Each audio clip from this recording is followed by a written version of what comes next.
పవిత్రాత్మ స్వరూపులకు ప్రియాత్మ బంధువులారా, శ్రీమద్ భగవద్గీత 12వ అధ్యాయము భక్తి యోగము. అథైతదప్యశక్తోసి కర్తుం మద్యోగమాశ్రితః సర్వకర్మ ఫలత్యాగం తతః కురు యతాత్మవాన్. అథ ఏతత్తు అపి అసక్తోషి అంటే ముందు శ్లోకం నుంచి అన్వయం. అభ్యాసేప్యసమర్థోసి మత్కర్మ పరమో భవ మదర్థమపి కర్మాణి కుర్వన్ సిద్ధిమవాప్స్యసి. ఏం చెప్పారు భగవంతుడంటే, ఆ యొక్క చిత్తాన్ని మన ధ్యేయ వస్తువుని యందు ఉంచడానికి సమర్థత శక్తి చాలినప్పుడు అభ్యాస యోగం చేత చక్కగా మనం చిత్తాన్ని నిలుపవచ్చు అన్నారు.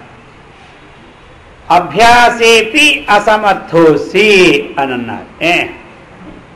అభ్యాస యోగానికి కూడా చేయడానికి తగినటువంటి శక్తి చాలినప్పుడు మత్కర్మ పరమో భవ, భగవంతుని యొక్క పనులు చేయమన్నారు. మదర్థమపి కర్మాని, ఆ కర్మలు చేస్తూ కుర్వన్ సిద్ధి మవాప్స్యసి, నీవు నాకు సంబంధమైనటువంటి కర్మలు చేస్తూ సిద్ధిని పొందుతావు తప్పకుండా అని చెప్పారు భగవంతుడు. ఇప్పుడు ఇంకా కిందకు వస్తూ ఉన్నాడు ఆ కర్మలు. ఇక ఇంకోటి చెప్తున్నాడు ఇప్పుడు. అథైతదప్యశక్తోసి కర్తుం మద్యోగమాశ్రితః సర్వకర్మ ఫలత్యాగం తతః కురు యతాత్మవాన్ అని. అంటే ఆయనకి సంబంధమైన ప్రీతి కర్మలను చేయించు ఉంటే మోక్షాన్ని పొందుతారని ముందు శ్లోకంలో చెప్పి, ఒకవేళ ఇటువంటి ఆయనకి సంబంధించినటువంటి ప్రీతి కర్మలు చేయడానికి అశక్తులు అయితే ఇక నన్ను కూర్చున్న యోగాన్ని చక్కగా అవలంబించిన వాడవై యోగం ఆశ్రిత అని ఇచ్చున్నారు. కర్తం మద్యోగ ఏమి అంటే మద్యోగం అంటే నాకు సంబంధమైనటువంటి యోగముని చక్కగా అవలంబించిన వాడవై అందులో ఎలా ఉండాలి? యతాత్మవాన్. అర్థమైందా? అది కూడా నియమితమైన మనస్కం కలవాడవై ఇక సర్వకర్మ ఫలత్యాగం.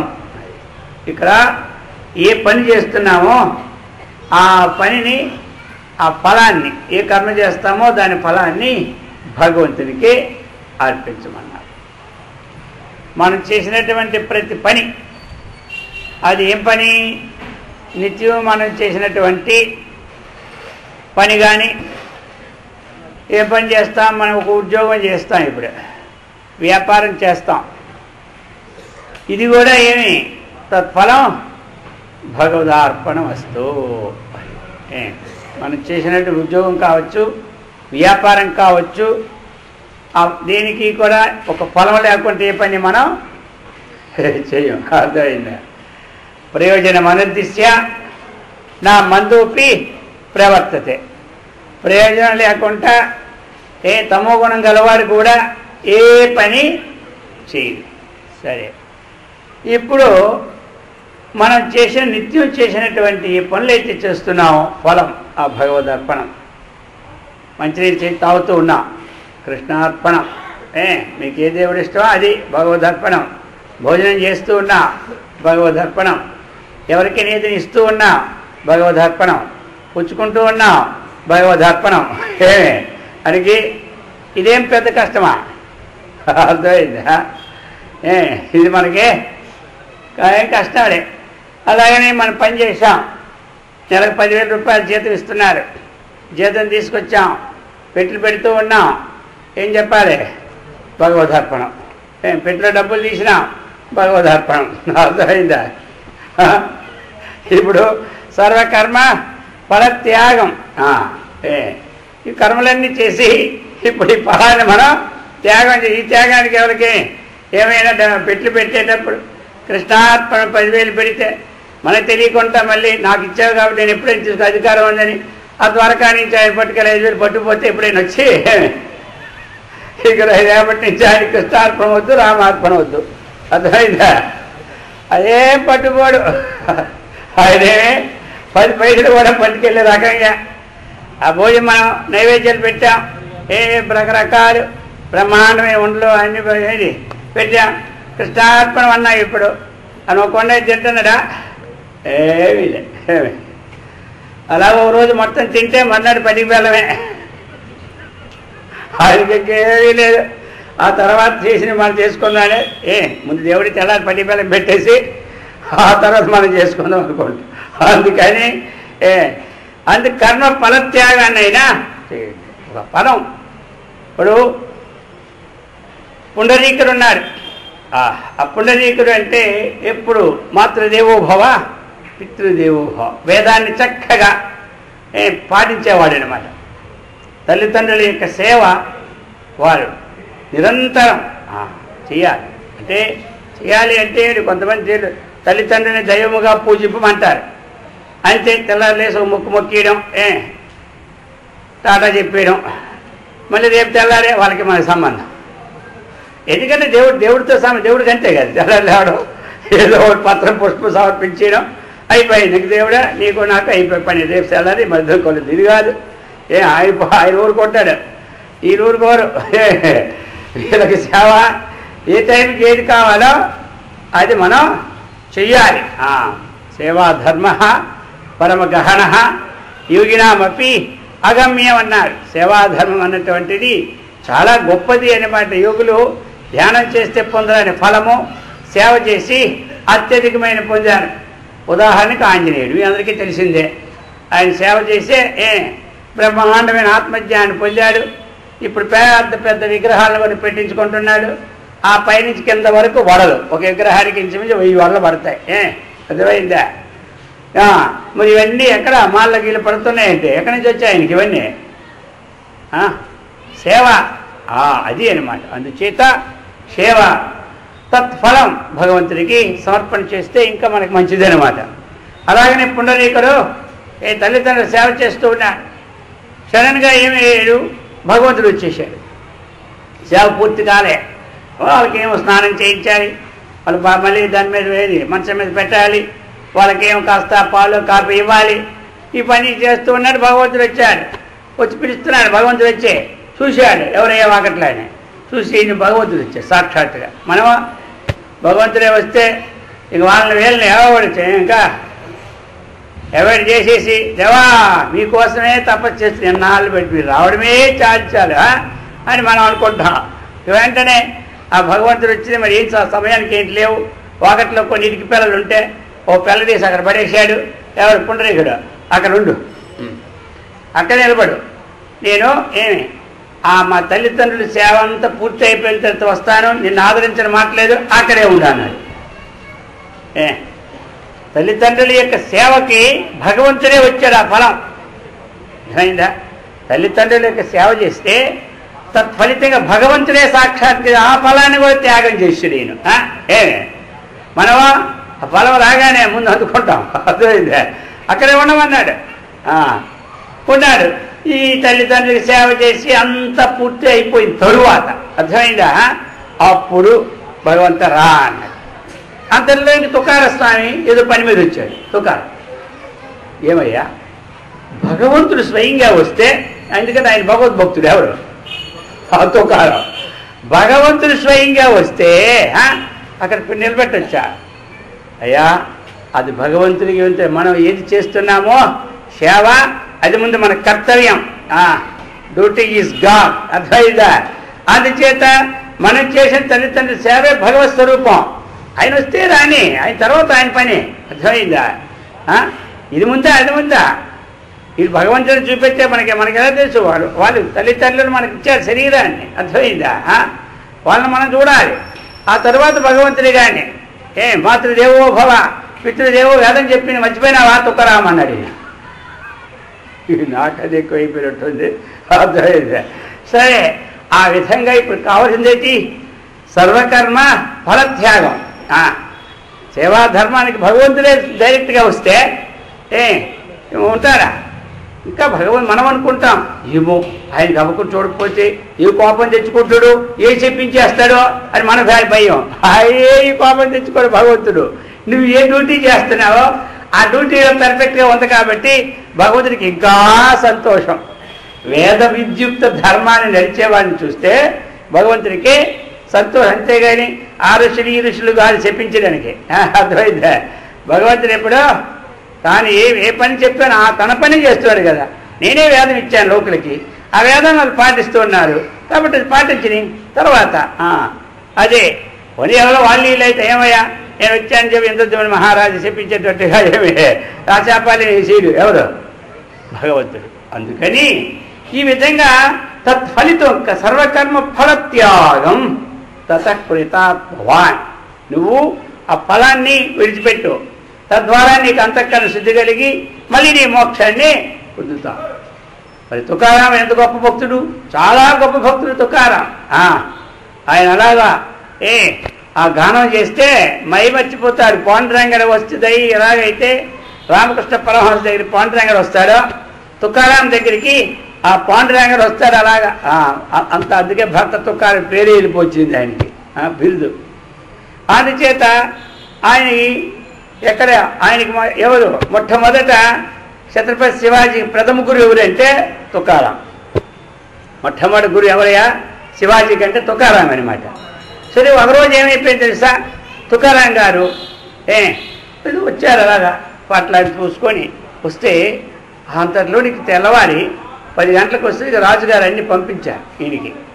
మంచి వెండి రథం అక్కడి నుంచి భట్టుల్ని వాళ్ళని వెళ్ళి పంపించి బ్రహ్మాండమైనటువంటి ఊరేగింపు ఏర్పాటు చేసి వచ్చారు తుకారాం దగ్గర. ఇది చూశారు, ఇదేమిటి హడావుడని. ఏమయ్యా అంటే మంత్రి చెప్పారు, రాజుగారు ఈ రథం మీద మిమ్మల్ని ఇటు తీసుకొచ్చారు, పాదపూజ చేసుకోవాలట, మేము సన్మానం చేయాలట, రమ్మన్నారు అన్నారు. వెంటనే అప్పుడు తుకారాం లోనికి వచ్చాడు దేవుడి దగ్గరికి. వచ్చి మొదలెట్టాడు, ఏవయ్యా ఏమిటి లంచం ఇచ్చింది, లంచంతో భక్తిని చేసుకుంటున్నావా? లంచం ఇచ్చి భక్తిని స్వాధీనమా? లంచానికి భక్తికి ఏమైనా తేడా ఉందా? ఈ పని నాకెందుకయ్యా? పాద పూజలు ఏమిటి, ఈ గుర్రాలు ఏమిటి, ఈ రథం ఏమిటి, ఇదంతా ఎందుకో, ఇలా దాంట్లో ఎందుకు దించుతున్నావు అని దేవుడిని గట్టిగా ప్రార్థించినాడు. అర్థమైందా? ఆ ఫలము వస్తూ ఉంటుంటాయి. మనం చేసే పనికి అనేక రకరకాల ఫలాలు వస్తుంటుంటాయి. ఆ ఫలాల మీద పడిపోయినావా మళ్ళీ చిదపడిపోతాం. అందుకని సర్వకర్మ ఫలత్యాగ, ఫలం అనేది త్యాగం చేయ అర్జున. నీకు తద్వారాగైనా వస్తాను. ఇప్పుడు నీ ధ్యానం చేయడానికి శక్తి లేదు, అభ్యాసం చేయడానికి శక్తి లేదు, కనీసం ఫలమైన త్యాగం చేసినావంటే పరంపరా సంబంధం చేస్తే ఇంకో జన్మకైనా నీవు బాగుపడతావు, గట్టిగా చేస్తే ఈ జన్మకైనా బాగుపడతావు అని. ఈ విధంగా సర్వకర్మ ఫలత్యాగం తతః కురు యతాత్మవాన్ చెప్పి ఇప్పుడు ఇంతవరకు చెప్పినటువంటి విషయాన్ని ఒకదానికంటే ఒకటి శ్రేష్టమని ఇప్పుడు తీసుకొచ్చి ఈ శ్లోకంలో 12వ శ్లోకంలో శ్రేయో హి జ్ఞానమభ్యాసాత్ జ్ఞానాధ్యానం విశిష్యతే ధ్యానాత్ కర్మఫల త్యాగః త్యాగాఖ్యాంతిరనంతరం. అభ్యాసం కంటే శాస్త్రజ్ఞానం చాలా శ్రేష్టమన్నారు. ఇందులో మనకి శ్రేయ అభ్యాసాత్, అభ్యాసము కంటే జ్ఞానం శ్రేయ. మనం చేస్తున్నటువంటి ఏదైతే అభ్యాసం చేస్తూ ఉన్నామో, ఒక జపమో ధ్యానమో లేకపోతే ఇంకోటో భగవత్ సంబంధమైన కర్మలు, ఆ అభ్యాసం చేసినటువంటి దానికన్నా ఈ జ్ఞానం అన్నటువంటిది శ్రేష్టము అని చెప్తున్నారు. ఏ అభ్యాసం అది? మనం అది నిత్యమా అనిత్యమా లేదా మంచిదా చెడ్డదా అన్నటువంటి వివేకం లేనటువంటి అభ్యాసము కంటే అది ఏమిటా అని తెలుసుకునే జ్ఞానం ఇంకా శ్రేష్టమైనది. ఏదైనా మనం చేశామంటే అది ఒక వివేకంతో కూడి ఉండాలి. అది వివేకంతో కూడి ఉండాలి, అవివేకంతో ఉండకూడదు. అది చెప్తున్నారనమాట. కాబట్టి ఆ అభ్యాసం అనేటిది వివేకం లేని అభ్యాసం కంటే ఏమి శాస్త్రజ్ఞానం అన్నటువంటిది చాలా గొప్పది. ఇక చెప్తున్నారు జ్ఞానాత్. ఇక్కడ జ్ఞానం అన్నటువంటిది ఏమిటి? వివేకాన్ని కలిగించే జ్ఞానం. ఏది మంచి, ఏది చెడ్డ, ఏది నిత్యము, ఏది అనిత్యము, ఏది కావలసింది, ఏది అవసరం లేనిది, ఇటువంటి వివేచన విశేషణ జ్ఞానం ఇది ఇక్కడ చెప్పినటువంటి. ఇటువంటి శాస్త్రం ఈ పని చేయొచ్చునా, ఈ పని చేయకూడదా, ఇది విహిత కర్మ, ఇది నిషిద్ధ కర్మ, ఇటువంటి దాని జ్ఞానం ఇక్కడ. అంటే ఆత్మజ్ఞానం అది ఇక్కడ. ఆ శాస్త్రజనిత జ్ఞానం కంటే అర్థమైంది కదా. ఇప్పుడు చెప్తూ ఉన్నారు జ్ఞానాత్ ధ్యానం విశిష్యతే. ఇప్పుడు ఈ ధ్యానం మనకి ఏదైతే శాస్త్రం చెప్పిందో, ధ్యానం అన్నప్పుడు సాకార ధ్యానం ఉంటుంది, నిరాకార ధ్యానముని ఉంటుంది. అటువంటి ఈ ధ్యానం ఉంది కదా, ఇది దానికంటే ఇది ఇంకా గొప్పది. పైనుంచి కిందకు వస్తూ ఉన్నాడు ఇప్పుడు, ఎందుకంటే మన కోసం. ఇక ధ్యానాత్ కర్మఫల త్యాగ. ఇప్పుడు మనం అటువంటి ధ్యానము కంటే ఏమి కర్మ ఫలాన్ని విడిచడం ఇంకా శ్రేష్టమైనటువంటిది. ఆ కర్మ ఫలత్యాగం వలన ఏమవుతుంది మనకి చివరికి? శాంతి అనంతరం. కర్మ ఫలత్యాగాత్తు శాంతి కలిగినటువంటిది శాంతి. శాంతి అంటే ఏమిటి మనకి? శాంతి శాంతిం నిర్వాణ పరమాం మత్సంస్థాం అధిగచ్చతి.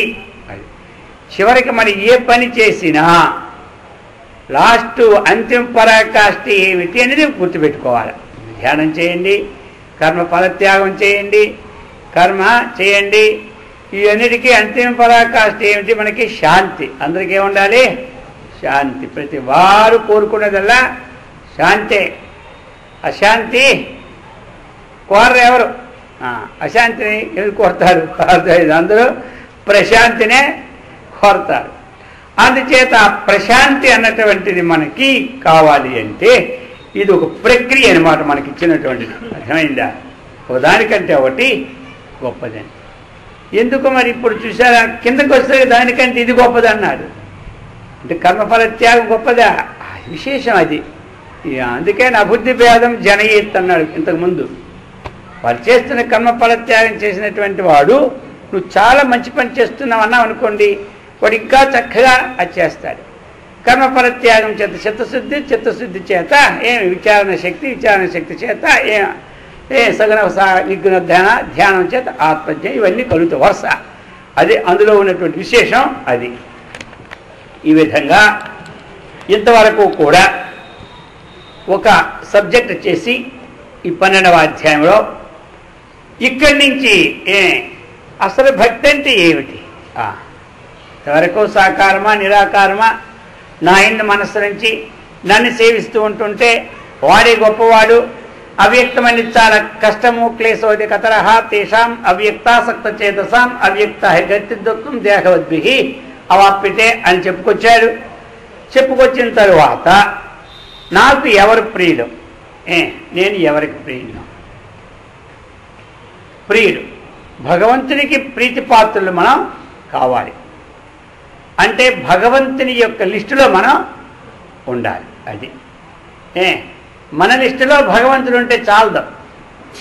మన లిస్టులో మన దృష్టిలో భగవంతుడు ఉన్నాడు అనుకుంటాం, అంతేగాని ఆయన లిస్టులో వీడు నా భక్తుడు అనుకోవాలి. ఆయన లిస్టులో ఈయన నా భక్తుడు అనుకోవాలి. మరి మనం ఆయన భక్తుడు అనుకోవాలంటే ఏం చేయాలి అంటే ఈ భక్తి యోగంలో ఇప్పుడు ఇక రాబోయే శ్లోకం నుంచి 35 గుణాలు చెప్పుకొస్తూ ఉన్నారు. కనీసం అన్ని గుణాలు అంటే ఇంకా మంచిదే, 100కి 110 మార్కులు వచ్చినట్టే. కనీసం ఫస్ట్ క్లాస్ గుణాలని తెచ్చుకుంటే పోయింది, అర్థమైందే. మనకి 3 వంతుల్లో 2 వంతులు వచ్చాయంటే క్లాస్ 1 కదా, ఇక అందులో ర్యాంకుల తర్వాత సంగతి. అందుచేత ఇప్పుడు మనకి దాన్ని బట్టి కొద్దిగైనా మనం అభ్యాసం చేసుకుంటే చివరికి అన్నీ మనకి చేకూరుతాయి. ఈ విధంగా ఒక్కొక్కరికి ఒక్కొక్కటి అన్నది అభ్యాసం. మనం ఎవరికి ఏది అభ్యాసం పట్టుపడుతుందో తెలియదు. అన్ని అభ్యాసం రావడానికి అది చాలా పుణ్య విశేషం ఉండాలి. ఇప్పుడు కొంతమంది 5-6 భాషలు నేర్చేసుకుంటారు. మనం ఒక భాష నుంచి ఇంకో భాష మాట్లాడాలంటే తలపైన తోకమొస్తుంది. అదే ఆయనకి 6-7 భాషలు ఎవడొస్తే వాటితో మనం అలా చూస్తుంటాం బొమ్మల్లాగా. అదే కాబట్టి అది ఒక విశేషమైన మాట వాళ్ళకి. అలాగే ఒక్కొక్కరు 4-5 పనులు నేర్చేసుకుంటారు. డాక్టర్ పని నేర్చుకుంటారు, ఇంజనీర్ పని నేర్చుకుంటారు, యాక్టర్ పని నేర్చుకుంటారు, అన్ని పనులు వచ్చేస్తాయి. అర్థమైందే, అది ఒక విశేషం. అది సరే పని అవన్నీ వచ్చినారా పని ఏదో ఒకటైనా వస్తే లోకంలో ఒకటి చేయి చాచుకుంటా మనం ఒకటి చేయి పెట్టి ఇవ్వడానికి వీలు పడుతుంది అన్నమాట. అర్థమైందే, మనం హాయిగా శాంతిగా కూర్చొని ఉండడానికి వీలు పడుతుంది. అలాగనే ఈ గుణాల్లో ఏవైనా సరే ఇన్ని గుణాలు ఎక్కడ మనం వాళ్ళు వచ్చుకుంటే వద్దు, ఒక్కటి వచ్చినా చాలు, దాని అంతటా అన్నీ వస్తాయి. ఒక సుగుణం మనకు అలవడితే అన్ని గుణాలు వచ్చి పడతాయి. ఒక దుర్గుణం అలవాటు పడిందే దానికి దుర్గుణాలు అన్నీ వస్తుంటాయి.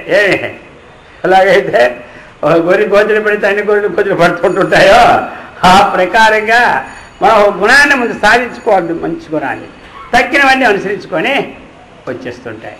అందుకని ఈ గుణాల్లో భగవంతుడికి చాలా ప్రీతిపాత్రమైనటువంటివి. భగవంతుడు ఇష్టపడినటువంటి వాడు. ఈ గుణాలు ఎవరి దగ్గర ఉన్నాయో ఆయన ఎప్పుడూ భగవంతుడు చూసుకుంటుంటాడు రాత్రి పగలు. అర్థమైందా? ఈ గుణాలు ఉన్నటువంటి వాడు ఎక్కడ పోయినా సరే వారికి ఆ యొక్క దైవానుగ్రహం, అటువంటి జ్ఞానం ద్వారా మోక్ష సిద్ధి ఇవన్నీ కలుగుతాయి ఈ గుణాలు ఉన్నవాడికి. అందుచేత ఈ భక్తి గుణాలన్నీవి ఇది ఇంకొక రకంగా చూసుకుంటే ఇక్కడ భక్తి విశేష గుణాలను మనకు ప్రబోధిస్తున్నాడు. ఈ గుణాలని ఇంకో విషయంగా తీసుకుంటే జ్ఞానం కలిగిన తర్వాత స్థితప్రజ్ఞులకు ఉండవలసిన లక్షణాలు ఇవన్నమాట. ఇంకొక విషయం మనం ఆలోచన చేస్తే ఈ చెప్పబోయే గుణాలు ఆ స్థితప్రజ్ఞుడు ఎవడైతే చక్కని ఆత్మతత్వాన్ని తెలుసుకున్నాడో ఆయనకుండే లక్షణాలు అన్నమాట. దీన్ని ఇక్కడ భక్తి యోగంగా భగవంతుడు తీశారు. అక్కడేమో 2వ అధ్యాయంలో ఒక స్థితప్రజ్ఞ లక్షణాలుగా ఇచ్చారు. ఆ వైషమ్యం అంతా ఏముంది దాంట్లో తేడా మీకు అది ఇది చదువుతూ ఉంటుంటే మనకు అర్థమవుతుంది. దాంట్లో ఉన్న సూక్ష్మ విషయాలన్నీ కూడా గ్రహించుకోవడానికి చక్కనైనటువంటి స్థితిని ఏర్పడతాయి. అందుచేత ఇప్పుడు మరి ప్రారంభిస్తున్నాడు భగవంతుడు. అర్జున, ఇవన్నీ చాలా ముఖ్యమైనవయ్యా, నీవు ఏకాగ్ర మనస్కుడివై విను.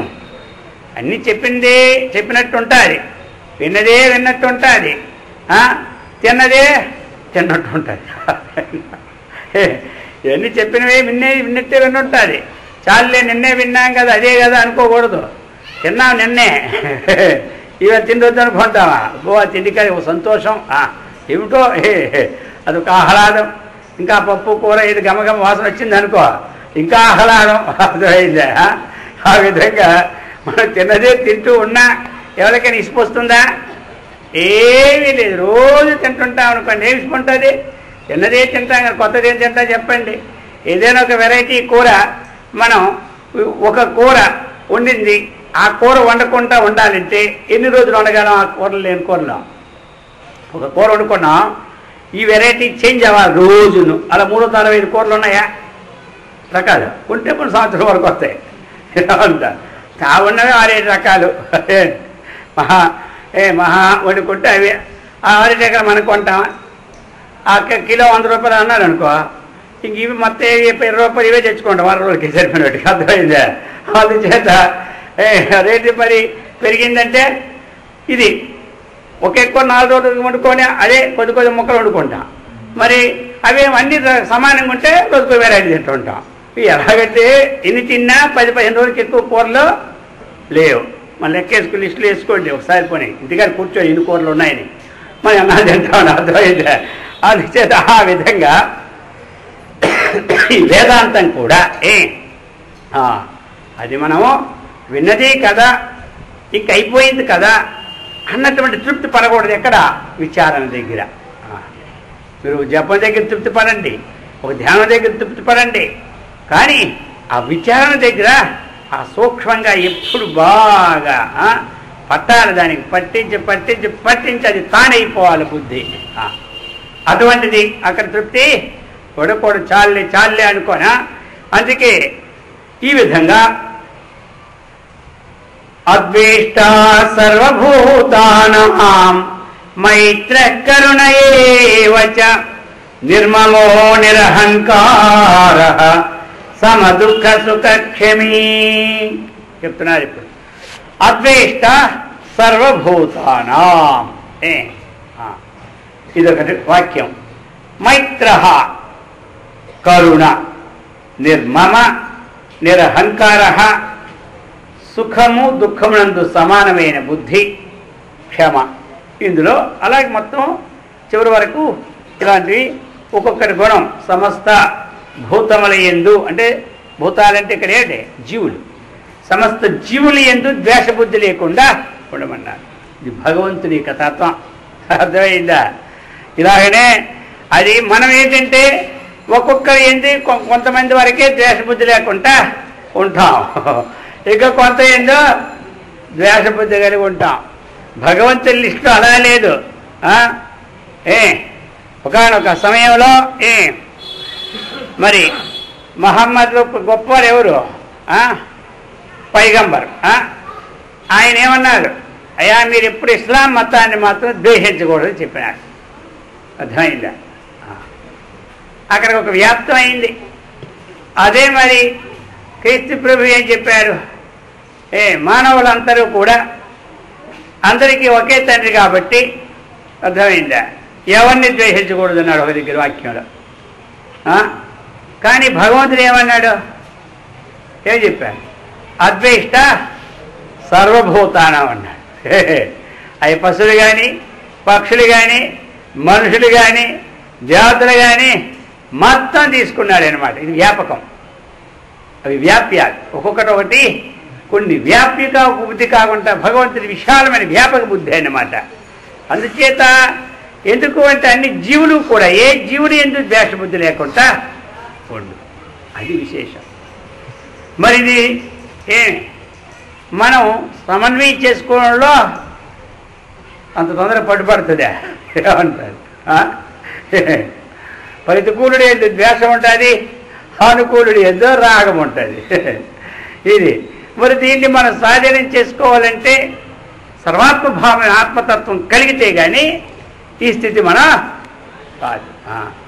మనం ఈ శరీరం యొక్క విశేషాలని, శరీరం యొక్క అనిత్యత్వాన్ని, ఆత్మ యొక్క నిత్యత్వాన్ని దీన్ని చక్కగా విచారణ చేసి చేసి చేసి బుద్ధి పట్టించినప్పుడే మనకి ద్వేషం అన్నది.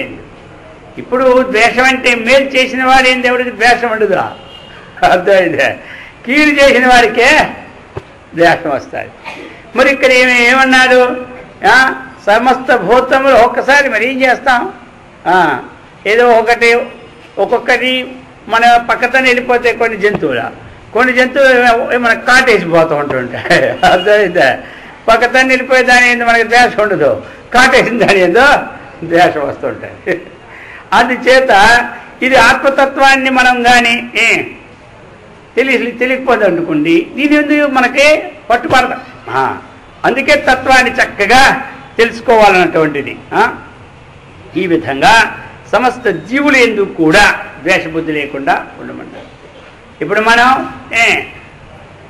బఠానీలు కొని తెచ్చుకున్నాం, నోట్లు వేసుకొని తింటూ ఉన్నాం అనుకోండి, అది గట్టిగా ఉంది ఒకటి, అది తక్కువ అనేసి ఆ రెండు పండ్లు మధ్యలో ఈ నాలిక పడిపోయి తక్కువ కట్ అయిపోయి ఇప్పుడు రక్తం వస్తుంది, నొప్పి పుట్టింది. ఇప్పుడు ఎవరైనా ద్వేషం చూపెడతాం, పండ్లు ఎందుకు చూపెట్టాలి? ఒక రాయి తెచ్చుకొని పండ్లు ఓడగొట్టుకొని వండుకోవాలి, ద్వేషం కావాలి. ఇప్పుడు ఎవరికి నష్టం? దానికే నష్టం. ఇప్పుడు మనం తోలపోతూ ఉన్నాం, ఒక రాయిని గుద్దేసినాం, ఇప్పుడు ఎవరికి ద్వేషం? ఎవరి మీద ద్వేషం పెడతాం? ఎవరు కొట్టాడు ద్వేషం? కూరగాయలు కోస్తూ ఉన్నా కట్ చేసేసాం కావాలి, ఇప్పుడు ఎవరి మీద ద్వేషం? కత్తి మీద కత్తి నీ వల్ల అయిపోయి రాయిపెట్టి కొడతాం కత్తిగా. అందుకని ఇవి ఏ విధంగా అయితే మనకి వచ్చినప్పుడు వీటిని ఏ విధంగా అయితే ద్వేషబుద్ధి లేకుంటూ ఉన్నామో ప్రారంధవశాత్తు మనకి ఇతరుల ద్వారాగా కష్ట నష్టాలు జరుగుతూ ఉంటుంటాయి. అందుచేత ఆత్మవత్ సర్వభూతాని ఏమైందా? ఆత్మవత్ సర్వభూతాని తన వలనే ఇతర జీవులని భావించుకుంటూ అందుచేత ఇక్కడ చెప్పాడు మనకి అద్వేష్ట సర్వభూతానాం. ఈ యొక్క జీవి ఎందుకు కూడా ద్వేషబుద్ధి లేకుండా ఉన్నటువంటి వాడు చూస్తే నాకు పరమ ప్రియుడు. సత్య ఏం చెప్పాడు ఆయన? యహ ఈ విధంగా ఉంటాడు సహ మే ప్రియ అనుకోని చెప్తూ ఉంటుంటాడు ఇక శ్లోకాల్లో. అర్థమైందా? ఇతడు నాకు ప్రియుడిని. మళ్ళీ రెండో గుణానికి వెళ్తున్నాడు. మైత్ర కరుణయేవచ. సరే ద్వేషం ఉండదు కానీ మనకి, కానీ మిత్రత్వం మాత్రం ఉండదు. అందుచేత మైత్రి ఉండాలి అన్నాడు, కరుణ ఉండాలన్నాడు. మరి మైత్రి అంటే ఏమిటి? స్నేహం. మిత్రత్వం. స్నేహం అంటే మనం ఇతరులతో మనము మంచి వాళ్ళతో సంబంధం పెట్టుకోవాలి. పతంజలి ఏం చెప్పాడు? మైత్రీ కరుణ ముదిత ఉపేక్షాణ సుఖ దుఃఖ పుణ్యాపుణ్య విషయాణ భావనాత చిత్త ప్రసాదనం. కొంతమంది మాకు చిత్తం చెలిస్తుందండి, చిత్తం చెలిస్తుంది, ఉపాయం ఏమండి అంటే ఆయన చెప్పాడు ఉపాయము మైత్రి కరుణ ముదిత ఉపేక్ష. ఈ నాలుగుటి ఎందు సుఖము దుఃఖము పాపము పుణ్యము ఈ నాలుగుటిని అన్వయం చేసుకోమన్నాడు. చేసుకుంటే చిత్తం అనేది ప్రసన్నం అవుతున్నాడు. ఏమిటి అన్వయం? మైత్రి ఎవరితో ఉండాలి అంటే సత్వగుణ సంపన్నులైనటువంటి వారితో స్నేహం చేసుకోమన్నాడు. ఆ చేసుకుంటే నీకు చక్కగా ప్రశాంతమైన చిత్తము ఉంటుంది. ఎప్పుడూ సత్వగుణ సంపన్న గలవాడు వాడు మిత్రుడిగా ఉన్నాడు అనుకోండి, ఆయనతో స్నేహం మనం చేసుకున్నాం అనుకోండి, ఆయన ఎప్పుడూ కూడా వేద విహితమైనవి ఉపదేశం చేస్తాడు, మంచి మంచివి చెబుతూ ఉంటుంటాడు.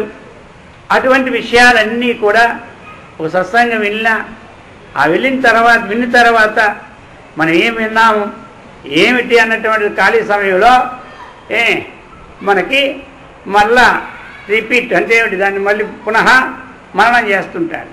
ఈ విధంగా ప్రతి విషయంలో కూడా మనకి శాంతిగా ఉండాలంటే మనం సత్వగుణం వారితో స్నేహం చేసుకోవాలి. అది మనస్సు ప్రశాంత. మైత్రి కరుణ అన్నారు. కరుణ అంటే ఏమిటి? మనకి ఇక్కడ దీనేషు దయ. కరుణ అన్న దయ అన్న ఒకటే. మహర్షి మలయాళ స్వామి చెప్పారు, దయగల హృదయమే భగవన్ నిలయమని. దయానాస్తి సమం పుణ్యం అన్నారు. దయకు సమమైన పుణ్యం లోకంలో ఇంకొకటి లేదు అన్నారు. అందుచేత మనం ఈ కరుణ ఎక్కడ పెట్టాలి? దీనేషు దయా అని వారు చెప్పారు. అందరినీ అంటే దయ చూపెట్టమంటే వాడికేమండి కొన్ని కోట్లు ఉన్నాయి, మేము వాడిని దయ చూపెట్టమంటాను అడుగుతారని మొట్టమొదటి శాస్త్రంలోనే వాళ్ళు రాసి పెట్టారు. దీనేషు దయ. ముందు అభ్యాసం దీనులు యందు దయనే చూపెట్టమన్నారు. ఏదో వాడి ప్రారంధవశాత్తు ఇప్పుడు పూర్వజన్మ యొక్క పాప ఫలితం వల్ల ఈ జన్మలో వాళ్ళ దీనత్వాలుగా ఎదుస్తాడు. వయస్సు ఉంటుంది, బాగానే ఉంటాడు, ఎన్ని ఉన్నా సరే ఆ ప్రారంధ ఫలం ఉంది కదా, అది దీనత్వం. మరి ఇప్పుడు మనం ఏం చేస్తాం? ఏదో మనకు వచ్చింది అన్నము, ఏదో పాలు పంచదార ఏదో వాళ్ళకి మనం వస్త్రమో ఏదో ఒకటి చూపెట్టాలి. వివేకానంద ఏమన్నారు? ఎవరైనా సరే మన ఇంటికి వచ్చారు అంటే మనకు దీనుడు, మరి దేనికి వచ్చినట్టు అంటే ఆయన ఉదార స్వభావం, ఆయన యొక్క ఉద్దేశాలే హై స్టేజ్లో ఉంటాయి. అటువంటి భావన ఉన్న చేతే వాళ్ళు అంత భావపూరితమైన అల్పకాలంలో విశాలమైనటువంటి లోక విఖ్యాతిని పొందినారు. అందుచేత వారు అన్నారు, వారికి లేఖ రాలేదయ్యా మన ఇంటికి అన్నాడు. మరి దేనికి వచ్చినారు అంటే వాడు గుర్తు చేయడానికి వచ్చినాడట. పూర్వం నా ప్రారంధం ఇలా కర్మ వచ్చింది, ఎవరికి పట్టడి మెతుకులు కూడా పెట్టలేక ఎవరికి సహాయం చేయలేకుండా నేను ఈ స్థితికి వచ్చినాను. ఈ జన్మలో నువ్వు ఒకరికి సహాయం చేసి ఉన్నతమైన స్థితిని పొందుదు అని గుర్తు చేసి ఆశీర్వాదానికి వచ్చినాడట. అది మనం అంత బాగుంటుందా? వాళ్ళ భావం ఇది వచ్చిన వారికి. అది చేత యద్భావం తద్భవతి అన్నారు. కాబట్టి మనకి వైద్యో నారాయణ అన్నట్టు వాళ్ళకు కూడా నారాయణ శబ్దం ఉపయోగించినారు. అందుచేత అటువంటి అంశం ఇచ్చారనే భావంతో మనకి ఉండాలి. దానివల్ల ఏమవుతుంది, మన హృదయంలో చక్కనైనటువంటి ప్రసన్నత కలుగుతుంది అన్నమాట. ఇది అందుచేత మైత్రీకరణ ముదిత. ముదిత అంటే ఏమిటి? సంతోషం. ఆ సంతోషం ఇక్కడ కూడా చెప్పబోతూ ఉంటారు. కాబట్టి ఎవడేంటి సంతోషం ఉండాలి ఇక్కడ చెప్పారు. పుణ్యేషు, పుణ్యాత్ములను చూసి మనం ఏం చేయాలి? సంతోషపడాలి. పుణ్యాత్ములు అని వాళ్ళ ముఖం మీద ఏమైనా ముద్రలు ఉంటాయా స్వామి అంటే ముద్రలు ఉండవు. అర్థమైందా? వాళ్ళకే పుణ్యాత్ములు ఏముండవు. అవి ఉంటే ఇంకేం గొడవ. కాబట్టి వాళ్ళకున్నటువంటి ఏమి యద్యద్భూతి మస్తత్వం శ్రీమదూర్జితమేవవా తత్తదేవావగచ్చత్వం మమ తేజంశ సంభవం. వారి యొక్క ఐశ్వర్యము, ఉన్నతి, ఔదార్యము, ఈ గుణాలన్నీ కూడా అతిశయమైనటువంటి ఆ పుణ్యం వల్లనే ప్రాప్తం. అందుకు అటువంటి వాళ్ళు చూసినప్పుడు మనము సంతోషించమన్నారు. సంతోషిస్తే వారిలో ఉన్నటువంటి పుణ్యం మనకు వస్తూ ఉన్నదనమాట. వాళ్ళలో ఉన్న పుణ్యం మనకు వస్తూ ఉన్నది. అందుకు చెప్పినారు. ఈ విధంగా మైత్రీకరణ ముదిత ఉపేక్షాన. ఉపేక్ష. కొంతమంది ఉంటారు పాపాత్మలు. పాపాత్మలు అంటే ఎవరు? వాళ్ళకి మాత్రం పేర్లు ఉంటాయా? ఉండవు. వాళ్ళంతా కూడా కొంచెం ఒక పరిస్థితుల్లో లోకంలో వ్యవహరిస్తూ ఉంటుంటారు. వాళ్ళకి ఒకటంటే 10 అంటారు. అర్థమైందా? మనం పోతున్నప్పుడు మన చెయ్య జాగ్రత్తకి వెళ్ళినా వాడు చేయి తెచ్చి మనకు కొడతాడు ఊపుకొని. ఏమయ్యా చేయి కొట్టామని అడిగినావా? ఏమి మళ్ళీ మాట్లాడు మొదలెడతాడు. అర్థమైందా? ఇక సరే అయిపోయింది పని. అందుచేత ఇక మీ దగ్గర మాట్లాడామా ఇక పోయింది, మళ్ళీ మన చెయ్యి కాలు పోద్ది. అందుచేత వాళ్ళ దగ్గర ఏమిటంటే కొంచెం ఉదాసీనంగా ఉండమని చెప్పినాడు. ఎందుకో చెప్పాడు? చిత్త ప్రసన్నం కావాలి అంటే, శాంతి కావాలి అంటే నీకే అంగంలో దొరకదు. ఈ మైత్రీ కరుణ ముదిత ఉపేక్షాణం సుఖదుఖ పుణ్యాపుణ్య విషయాణం భావనాత చిత్త ప్రసాదం అని చెప్పాడు. ఆ విధంగా ఇక్కడ మైత్రి కరుణయేవచ, ఆ యొక్క మైత్రి కరుణ ఇది ఉండాలన్నమాట. నిర్మమో నిరహంకార సమదుఃఖ సుఖక్షమీ.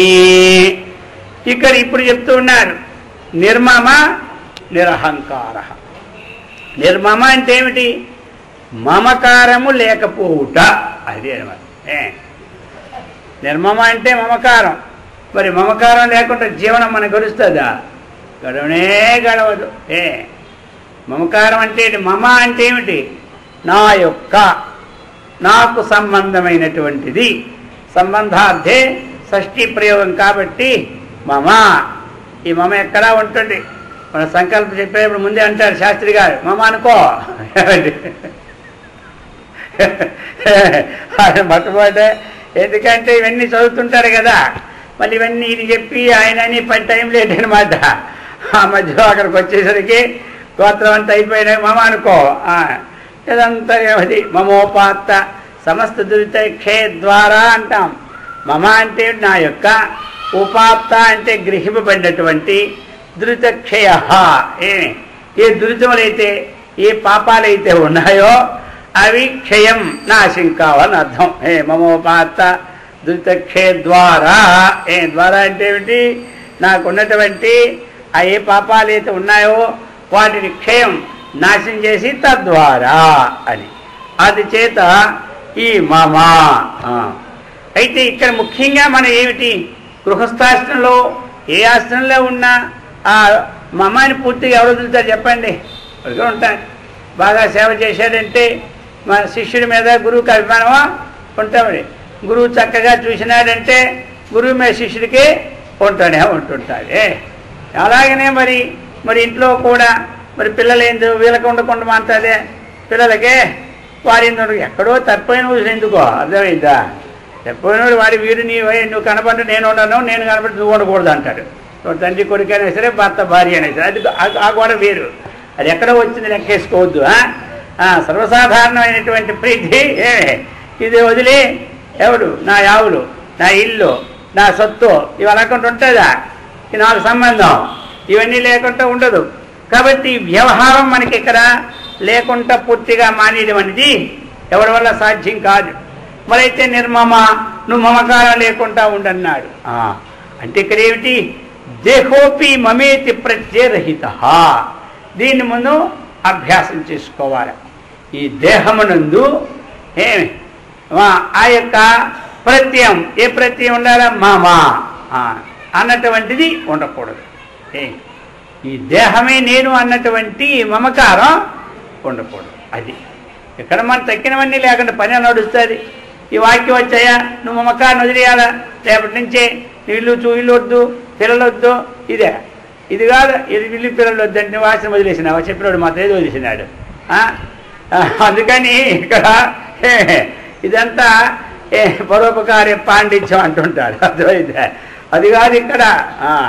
ఇక్కడ భగవంతుడు చెప్పాడు, ఇక్కడ నీ అన్ని వదిలిపోమంటే అర్జునుడికి ఇష్టమే, అన్ని ఒప్పుకుంటాడా? మధ్య ఉత్తిష్ట యుద్ధాన్ని చేయమని చెప్తూనే ఉన్నాడు. ఓ పక్కతన్న నీ మమకారం వదిలి అంటున్నాడు. అందుకని తలటెక్కి వస్తుంది అప్పుడప్పుడు ఎవరికి. ఆ మధ్యలో ఆయన అడుగుతూనే ఉన్నాడు. ఏది ఇప్పుడు కొంచెం ఇసరే కొంచెం ఇస్తే టెక్క తీరింది, లేకపోతే ఇప్పుడు ఎన్ని పైసలు వేసినావు, నువ్వు ఈ గడికి అదంటావు, ఆ గడికి ఇదంటావు అంటున్నాడు లేదా? ఇక్కడ మమకారం వదలమంటాడు, అక్కడ దాన్ని కొట్టు, నువ్వు నీకు కుటుంబం నిష్కంఠంగా రాజ్యం హాయిగా ఉంది. ఇదేది దీనికి ఏదో అర్థం ఉందా, పద్ధం ఉందా? అందుచేత ఇప్పుడు మనం ఏమిటంటే ఎవరు ఏం వదిలిపెట్టిపోలేడు. అర్థమైందా? ఉంటుంది కానీ ఉండేవండి, ప్రతిబంధం లేదు. కానీ మనకేముండాలి ఇప్పుడు? ఈ దేహము నేనన్నటువంటి మమకారం విడిచిపెట్టు, ముందు అది విడిచిపెట్టు. నువ్వన్నీ చూసుకో. వేదాంత పంచదశకారు ఏం చెప్పాడు?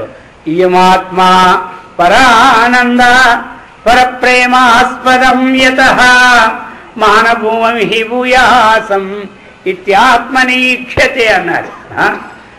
ఏమయ్యా నీకు పరమ ప్రేమకు ఆస్పదం ఏమిటి చెప్పు?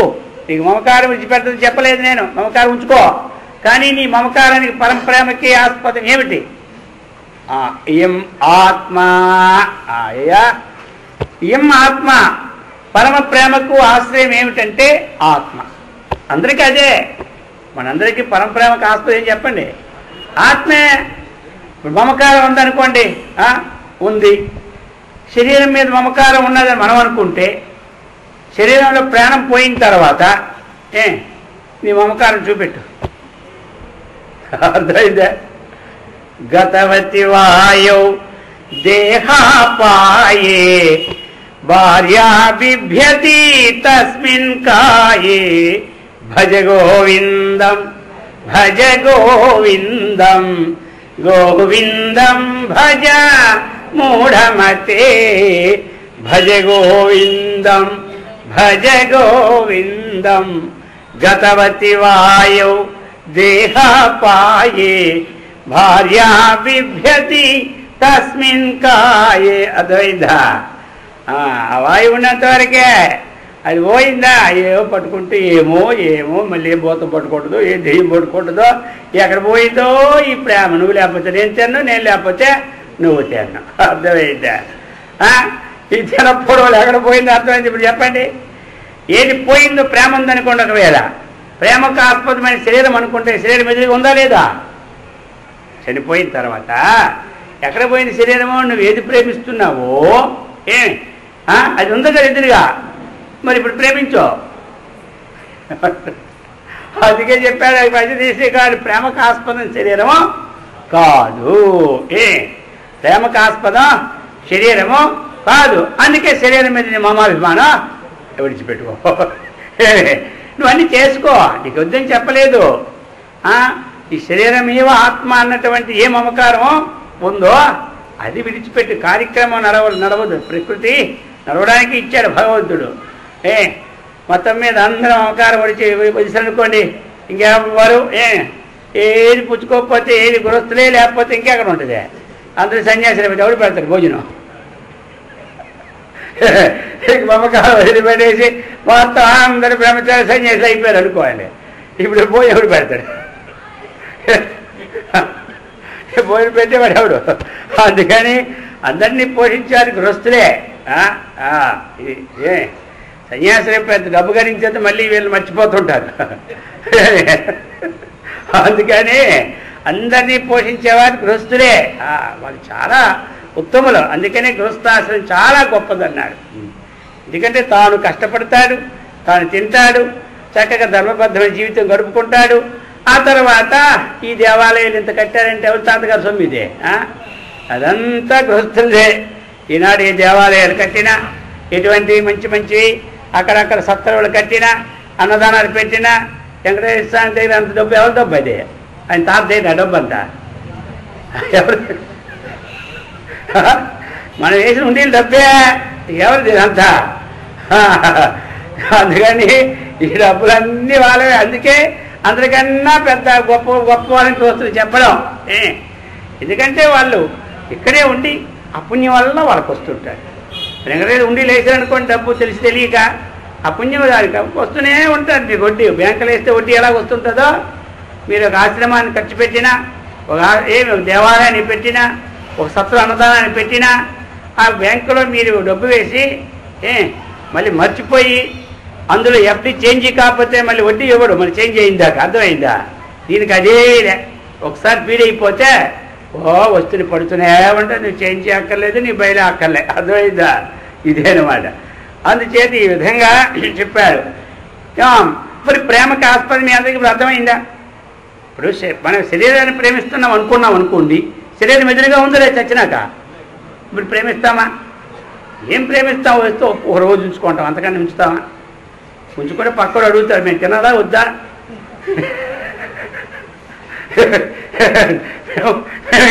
మేము తినాలా వద్దా? వాళ్ళు గొడవ. సరే, ఇప్పుడే అమెరికాలో ఉండేటప్పుడు అది బయట కనపడకుండా ఐస్ పెట్లు పెట్టి, అర్థమైందా? వాళ్ళు వచ్చినప్పుడు ఆ మూత తీసి పడిపోతారు శ్మశానికి. అంతేగాని మళ్ళీ దాని ప్రేమ ముద్దు ముచ్చటేమే ఉండదు. అర్థమైందా? ఇది చెప్తున్నారు.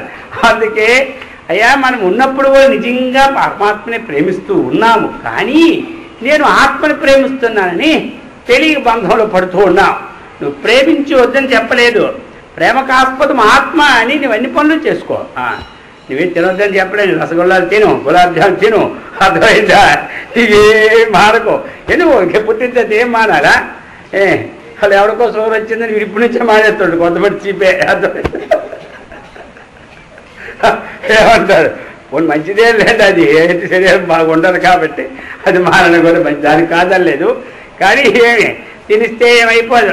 తినరాని తినకండి, అది ఆ మాంసము, ఆ చేపలు, ఆ పనికి మాలినవి అవి అది తినకూడదు. త్రాగరాని తాగకూడదు. నువ్వు చేసుకో, యాపిల్ జ్యూస్ తాగు, బత్తాయి జ్యూస్ తాగు, ద్రాక్ష జ్యూస్ తాగు, కాజు కిస్మిస్ బాగా జ్యూస్ చేసి తాగు, పర్వాలే. కానీ ఏం చెప్పండి, శాస్త్రుడు తాగరాని త్రాగకూడదు కానీ, తినరాని తినకూడదు కానీ, మిగతా అవన్నీ కూడా అనుభవించు చెప్పలే. నీకు ఏదో నేను ఆత్మజ్ఞానం పోతున్నాను, నాకేం అనుభవం అక్కర్లేదు, ఏం అనుభవం అక్కర్లేదు, ఏం పోరక్కర్లేదు. అర్థమైందా? ఇది తినొద్దని చెప్పి ఆత్మజ్ఞానం అయితే, ఆత్మజ్ఞానం చదువుదని చెప్పాడా? నువ్వు కలెక్టర్ ఉద్యోగం చదువుతుంటే నువ్వే తినవా? నేను కలెక్టర్ జ్ఞానం వచ్చేదిగా, నాకేమి తినక్కర్లేదు, ఇల్లు అక్కర్లేదు, వాగక్కర్లేదు అనుకుంటాడా? అది అందుకని ఇక్కడ కావాల్సింది ఏంటంటే ఆత్మజ్ఞానానికి ఈ శరీరము ఆత్మ అనుకున్నటువంటి విషయం ఉంది కదా, అది బంధానికి కారణం, ఈ జన్మానికి హేతు అవుతుంది. కాబట్టి ఈ ప్రారంభ విషయాన్ని వచ్చినట్టు అనుభవించు, తప్పుడే. కానీ విచారణ చేసి ఏది ఆత్మ ఏది అనాత్మ, నిజంగా ఎవరిని ప్రేమిస్తున్నా, మనం ఎవరిని ప్రేమిస్తున్నా అన్నది విచారణ రావాలి కదా. ఆ విచారణ మనకుందా? అది తెచ్చుకోవాలి. అదే ఇక్కడ అదే ఇక్కడ నేను మమ్మ చెప్పేశారు కాబట్టి నీకు రేపటి నుంచి మమకారం దేని ఉంచుకో అర్జున అన్నాడు అనుకోండి, వెంటనే పట్టుకుంటాడు ఆయన. నేను మొదటే చెప్పాను, నాకేం వద్దు, అది భిక్ష పోతానంటే నన్ను మళ్ళీ బలత్కారంగా లాగి కూర దెబ్బ చెంప దెబ్బ కొట్టేవప్పుడు, ఇప్పుడేమో వద్దు అంటున్నావు, ఏంటి నీ సంగతిని తేల్చేస్తారు ఎవరు? గట్టి మాట్లాడి కోర్టుకి వెళ్తాను అంటాడు. అర్థమైందా? అందుచేత నిర్మమ, ఇది మమకారం అంటే ఈ విధంగా మనం అర్థం చేసుకోవాలి. నిర్మమ నిరహంకార, అది అహంకారం, అహంకార రాహిత్యం. అది అహంకారం లేకుండా ఉంటే మంచిది. అర్థమైంది కదా? సరే, మరి అది లేకపోతే పనులు అవ్వ. ఆ రజోగుణం లేకపోతే ఎవరికి దేవాలయం కూడా కట్టడు. ఇప్పుడు ఆశ్రమంలో ఒక హాస్పిటల్ కడుతున్నామంటే అక్కడ ఏదో, లేకపోతే రూములు కడుతున్నామంటే, లేకపోతే ఏదో కొత్త పనులు చేస్తున్నామంటే కొంత ఏమే రజోగుణం ఉంటేనే ఆ పని చేస్తాడు. అది సత్వగుణం నాకెందుకు ఊరుకుంటాడు. కాబట్టి చేయిస్తాడు.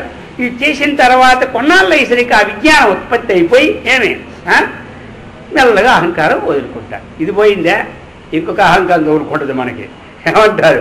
ఒకటి పోతే ఒకటి ఒక సుడి పోతే రెండో సుడి పడుకుంటుంది, తగిలినట్టుగా తగ్గుతుంటుంది అనమాట. అందుకని వృత్త స్వాధ్యాయాది కృత అహంకారాంత్ నిష్క్రాంత అన్నారు. కాబట్టి నిర్మమో నిరహంకార వృత్త స్వాధ్యాయాది. కొంతమంది సదాచారం ఉంటారు, మంచిగా చక్కగా మంచి ఆచారం బాగానే ఉంటుంది. కానీ నా ఎంతటి ఆచారం వాడు ఎక్కడ చూసావు నువ్వు? వాడు అడుగుతాడు అనమాట, నా ఎంత ఆచారం ఎక్కడ చూసినావా? అబ్బో, నీ అంత ఆచారం వాడు ఇంత నువ్వు పుట్టినరా చూడలేదు అంటాడు. ఇప్పుడేమొచ్చినట్టు దీనికి మంచి పనే, వీడేమో చేసేది మంచి పనే. కానీ అడుగుతాడు, నేను ఎంత నా బట్టలు చూసా కదా, ఎలా ఎక్కడ మచ్చుందా ఎప్పుడు చూసావా అంటే అడుగుసారి అడిగే అర్థం ఏమిటి? నా బట్టలు ఎప్పుడు కూడా మచ్చలేనివి, ఇతర బట్టలన్నీ మచ్చని. ఇది ఒక అహంకారం. ఇప్పుడు ఎలాగుంటాయంటే మామూలు రాజస అహంకారం. ఏదో కొంత ఆధ్యాత్మిక వచ్చామనుకోండి, ఒక భజనలు దిగామనుకోండి, అందులో ఒక పాత్ర మనం మంచి మీద ఇచ్చారనుకోండి, అప్పుడు మళ్ళీ అది పెరిగిపోతుంది, మళ్ళీ ఒక అహంకారం. అర్థమైందా? అలాగే ఆశ్రమంలో ఒక సేవకు ఇచ్చారనుకోండి, నువ్వు డిపార్ట్మెంట్ చూడానండి, అది చూసినాక మళ్ళీ కొంత అది వస్తుంది. అందుకని ఇవి రాకుండా చూసుకోవాలి. మామూలుగా ఉన్నట్టు అహంకారం మామూలు జనరల్గా నేను అనుకుంటే పని అవుద్దండి. ఇప్పుడు అహంకారం అంటే నేను అనుకోకుండా ఉండాలి అవుద్దా?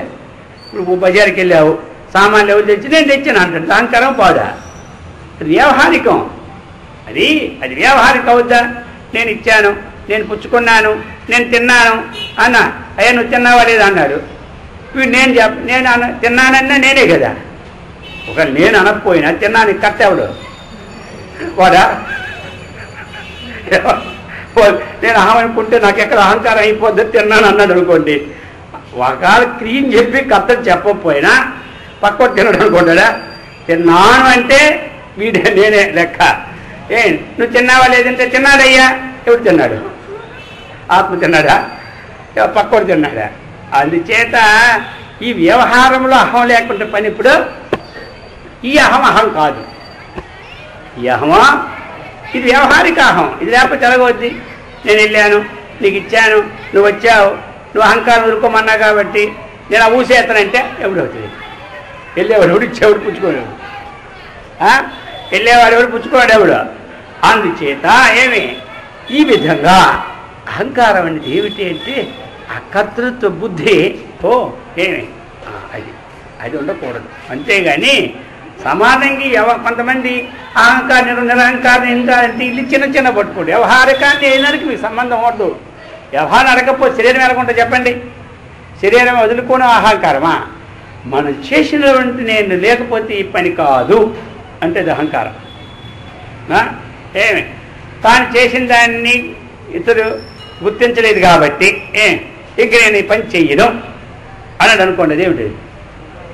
అదే నేను ఇంత కార్యక్రమం చేస్తే వాళ్ళందరి ఫోటోలు పేపర్లు పడ్డాయి, కానీ ఎంత నేను ఖర్చు పెట్టానండి, డబ్బుల్ని నేను ఇచ్చిన సొమ్మొకరిది సోకొకరిది అన్నట్టుగా వారి పేరు పడి ఇంక రేపటి నుంచి నేను ఇక్కడి మందిరాన్ని 10 పైసలు పడేవని అంటాడు. ఇది అర్థమైందా? మళ్ళీ మందిర ముఖమే చూడ్డు. మళ్ళీ నాయన బాబు ఏదో ఆ ఫోటోగ్రాఫర్ వచ్చినప్పుడు నువ్వు చేసి చెప్పి ఎందుకు ఇచ్చే దాటిపోయాడండి, మంచిగా నడుస్తుంది. సరే మళ్ళీ పట్టించి వాడినే ముందు పెట్టి ఫోటో తీసి చేస్తుంటారు. సరే ఇప్పుడు ఏమిటి అంటే ఇద్దరు నేను చెప్పలేదు, కానీ వాళ్ళు వేసుకొని కానీ మనకు బంధించినటువంటిది ఈ పాయింట్స్ వదులుకోవాలి. తెలుస్తుంది కదా అందరికీ. ఇప్పుడు వ్యవహారానికి కొన్ని ఉంటాయి, గుర్తింపు చేసి వేసుకున్నారు పర్వాలే, ఎందుకంటే తీసుకున్నవాడు మర్చిపోకూడదు. ఎవరైనా మేలుని తీసుకొని మర్చిపోతే వాడు మూర్ఖుడట. మూర్ఖ శబ్దానికి అర్థం ఏమిటి? ఎవరి దగ్గర మేలుని చేసిన తర్వాత ఆ మేలుని మర్చిపోకూడదు. వాడు మేలు తీసుకున్నాడు, వాడికుండా ఇచ్చినవాడు నేను 24 గంటల ఊరందరితో నేను ఇచ్చిన చేత వాడికి ఉద్యోగం వచ్చింది, నేను ఇచ్చిన చేత వాడు బతుకుతున్నాడు, లేకపోతే ఎప్పుడో చావాలి, వీడి అందరితో చెప్పుకోకూడదు. అర్థమైందా? వీడు చెప్పుకుంటే పుణ్యం పోతుంది, వాడు చెప్పుకుంటే కీర్తి వస్తుంది, వాడికి మంచి పుణ్యం వస్తుంది. ఇదనమాట. ఇవన్నీ సూక్ష్మ రహస్యాలు, ఇవి తెలుసుకోవాలి. ఇదంతా మరి భగవంతుడు ఈ భక్తి యోగంలో ఏం తత్వం పెట్టున్నాడు? భక్తి అంటే ఏదో ఆయనకి మర్చిపోవడం అనుకుంటాం మనం. అర్థమైందా? ఇది మనకి ముక్తినిచ్చే భక్తి, ఇది డైరెక్ట్ అనమాట.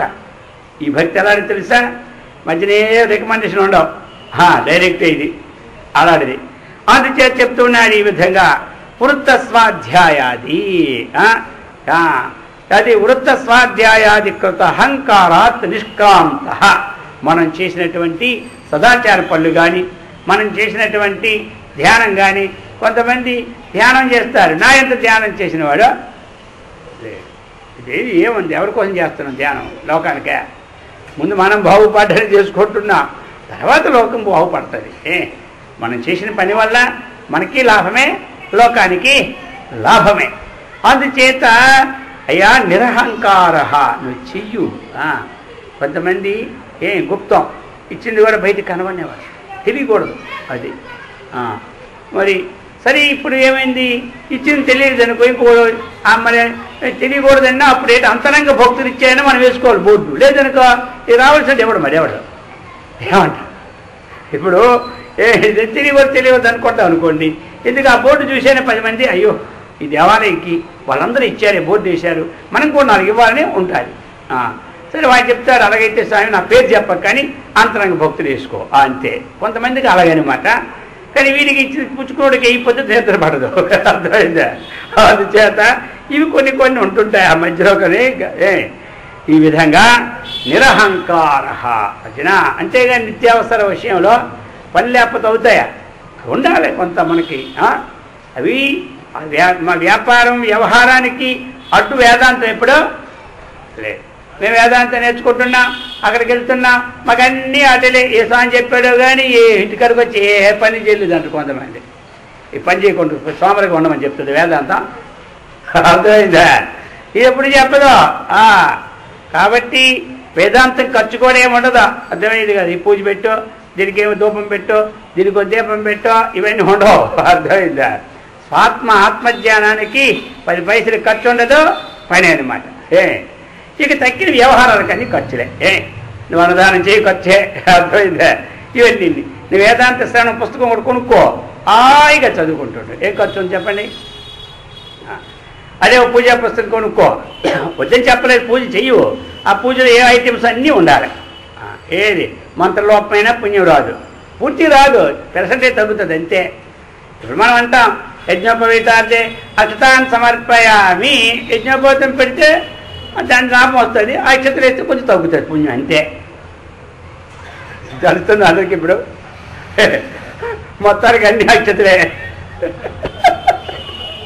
మీకు ఎంతమంది చెప్పారు గుర్తుందా కదా? లేదు ఎవరికి? ఒక ఆయన శేఠి గారు సత్యనారాయణ వ్రతం చేస్తున్నారు, పెద్ద లిస్ట్ ఇచ్చారనమాట. ఏకాదశి నాడు ఇస్తే ఆ సామాన్లన్నీ తెచ్చేసేస్తే తేడాకి వెళ్ళాడు. ఇది ఒక 2-5 పనులు తెచ్చాడు అంతే. మొత్తం మూట ఎక్కడ అడుగుతున్నాడు ఎవరు? పూజ అయిపోయిందా? ఇక్కడ కూర్చున్నాడు. ఇక కూర్చున్న తర్వాత అక్కడ ఏమయ్యా అంటే, ఏంటి పూజ, నీకు పూజ రాదా? అంతకుముందు పూజారులు అందరూ ఏం చేసేవారంటే అక్షతాన్ని సమర్పయామని వేస్తూనే ఉంటారు అన్నిటికీ. అందుకని అన్నిటికీ అక్షతలు వేయమన్నాడు మొత్తం. కొబ్బరికాయ అద్దే అక్షతాన్ని సమర్పయామి, అరటిపండ్ల అద్దే అక్షతాన్ని సమర్పయామి, గంధం అద్దే అక్షతాన్ని సమర్పయామి, ఇంత అన్ని అక్షతలే. భార్య కుళ్ళు మండిపోయిందనమాట. ఏంత మనకు డబ్బు లేదా ఏమి లేదా సరే ఈయన గుణపాట రేపు చెబుతాను ఈయన లాభాలు కూరుకోండి ఎవరు ఆవిడ ఇక ఏకాదశిలో ఉపవాసం ఉన్నాడు కదా ఈ పీస్ మనిషి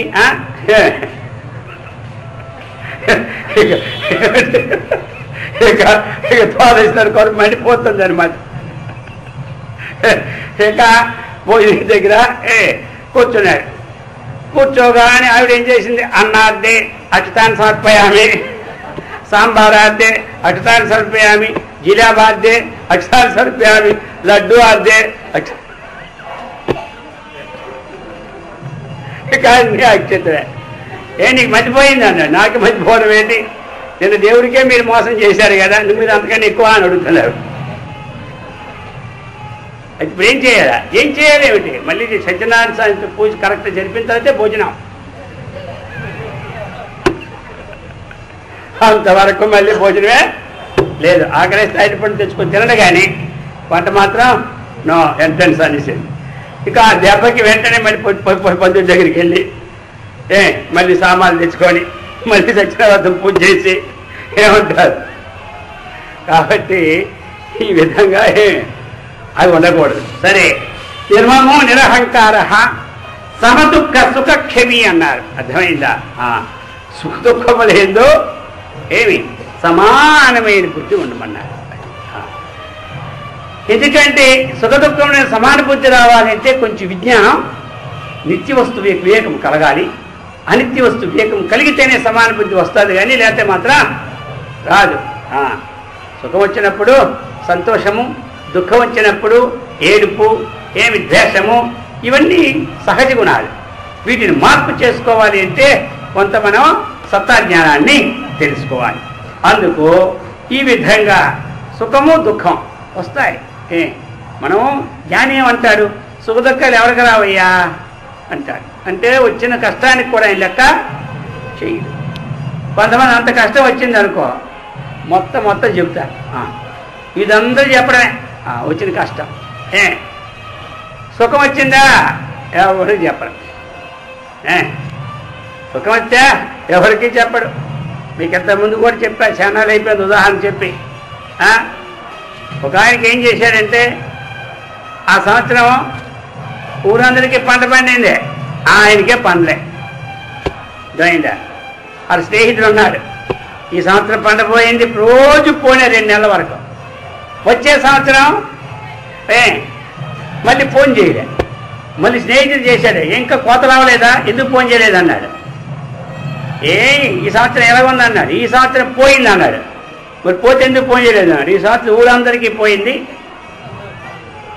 నాకు కూడా పోయింది అందుకే ఫోన్ చేయలేదు అన్నాడు ఇది చూసినారా ఊరందరికీ పోతే అప్పుడు ఒక్కడ పోయింది ఫోన్ చేశాడు ఎటు అందరితో నారాయణ అది మనకేంటి వస్తుంది సుఖము దుఃఖమో వస్తాయి వాటిని మనం ఓర్చుకోవాలి అది అన్నమాట క్షమా క్షమ అంటే ఏమిటి మనకి క్షమ అంటే సహనశక్తి మనము క్షమాగుణం అన్నా సహనశక్తి అన్నా ఓర్పు అన్నా ఇవన్నీ ఒకటే అర్థాలు ఇవన్నీ ఇంతకుముందు చెప్పుకునేవే కాబట్టి ఆ క్షమాగుణం మనమే అలవర్చుకోవాలి ఎక్కువ క్షమ ఎక్కడుంటే అక్కడే శాంతి ఉంటుంది ఓర్పు సహనం ఉన్నవారి దగ్గరే శాంతి ఉంటుంది ఎక్కడ కానివ్వండి మనకి దేవాలయాలే కానివ్వండి ఆశ్రమం కానివ్వండి ఇల్లు కానివ్వండి ఆ ఉన్న వ్యక్తులలో ఈ సహనశక్తి లేకపోతే అది కురుక్షేత్రమే కానీ అక్కడ తపోవనం కింద రానే రాదు అందుకు సహనం అనేది మనమే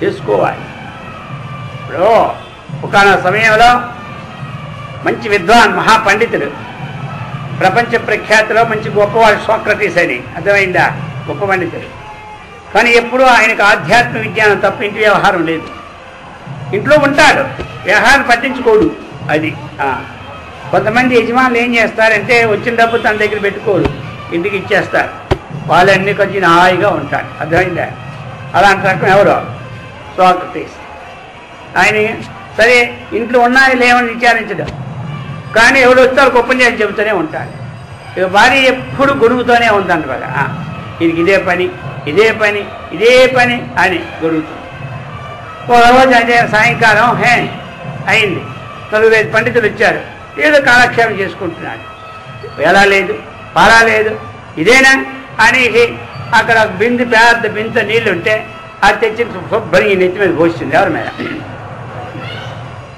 సోక్రటీస్ మీద. మనం ఊరుకుంటామా? ఆ బిందు తీసుకొని ఏమే వాళ్ళ సంగతి తేల్చేస్తాం అప్పుడే. అయితే ఆయన ఏమన్నాడు, పండితులారా, రోజు ఉరువులు ఉరుస్తున్నాయి కానీ వర్షం రావడం లేదు. ఈరోజు మన అదృష్టం బాగుంది, వర్షం వచ్చేసింది అన్నాడు. ఉరువులంటే రోజు మాటలే కాబట్టి ప్రతిరోజు ఉరువులు ఉరుస్తున్నాయి కానీ వర్షం రాలే. ఈరోజు మన అదృష్టవశాత్తు వర్షం పడింది. ఆహా, అది మంచినీరు. ఎందుకంటే ఆ నీరు ఎక్కడో బావిలో తెచ్చుకుంటారు, దూరంగా వెళ్ళి త్రాగడానికి. ఇది మన అదృష్టం కదా అన్నాడు. ఈ భార్య చూసింది. అంటే వచ్చి ఆ బిందు అక్కడ పడేసి, స్వామి నమస్కారం, ఇప్పటికైనా మీరేమనుకున్నాను కానీ అంత కోపం కూడా మీకు లేదు, రేపటి నుంచి ఇంక మీ పని మీరు చేసుకుని అనేసి. అర్థమైందా? ఇది అని మరి శాంతి. ఎవరో ఒకరు వచ్చుకోవాలి. అమ్మగారులు గట్టిగా అంటే అయ్యగారులు వచ్చుకోవాలి, అయ్యగారులు గట్టిగా అంటే అమ్మగారులు వచ్చుకోవాలి. అర్థమైందా? ఇల్లు అయిన తర్వాత ఏం చేస్తామండి? చిన్నదానికే తగువులు, పెద్దదానికి తగువులే. ఆశ్రమం కూడా అంతే కదా. వాళ్ళు గట్టిగా వచ్చుకోలేదా? తగువే తగు. వంటసార్లు తగువే, వడ్డించిన సార్లు తగువే, ఇంట్లో తగువే, ధ్యానం మంది తగు, అన్నీ తగువులే. అర్థమైందా? ఇది ఒక చిన్న సంసారం, అది ఒక పెద్ద సంసారం. మన ఇంట్లో నలుగురు ఉండరు. అందుచేత ఎక్కడ ఇదంతా ఓర్చుకోకపోవడంలో వస్తుంది అన్నమాట. అందుకు అర్జున, ఎప్పటికైనా నువ్వు కొంత ఓర్పుతో ఉండు అని చెప్తున్నారు ఎవరు. శాంతి కలుగుతాది. చెప్తున్న తర్వాత, సంతుష్ట సతతం యోగి యతాత్మా దృఢ నిశ్చయ మయ్యర్పిత మనోబుద్ధి యో మద్భక్త సమే ప్రియ. ఈ గుణాలు ఉండవు, నాకు ప్రియుడే అంటున్నాడు. ఇందులో ఏం చెప్పాడు? సంతుష్ట సతతం యోగి. యోగి, యోగం కోసం ప్రయత్నం చేసే వాళ్ళందరూ యోగులే.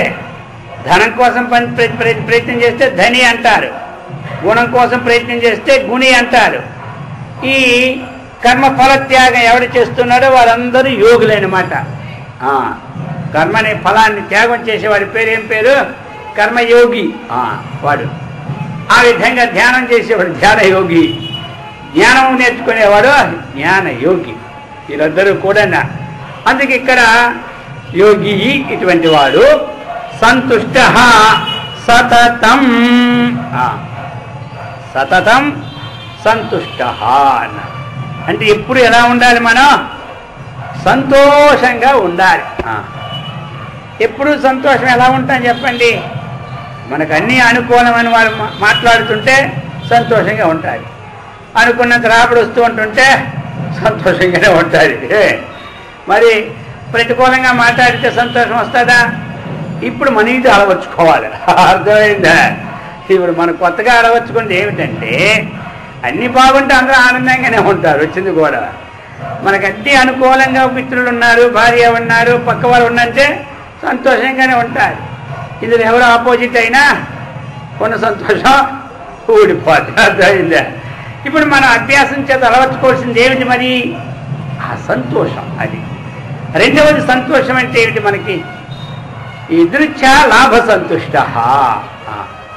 ప్రారంధవశాత్తు వచ్చిన దాంతో తృప్తిని పొందాలి మనం.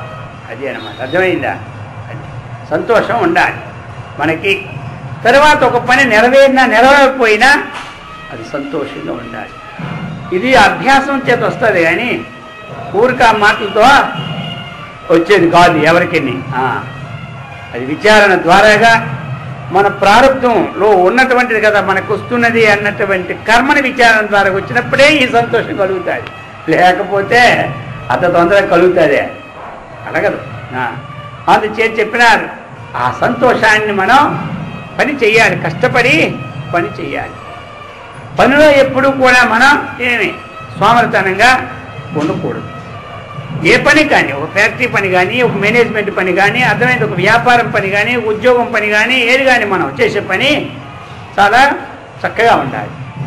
ఆ పని కూడా ఎన్ని గంటలు చేయాలో అన్ని గంటలు పూర్తిగా చేసుకోవాలి. వ్యాపారం అయినా సరే ఏదో పని ఉందని కట్టుకొని వెళ్ళిపోయి మళ్ళీ వ్యాపారమే తీయకుండా ఉండకూడదు, చేసుకోవాలి. ఇప్పుడు మనకి ఏది ప్రాప్తమైందో దానిని చూసి మనం ఏం పడాలి? సంతోషపడాలి.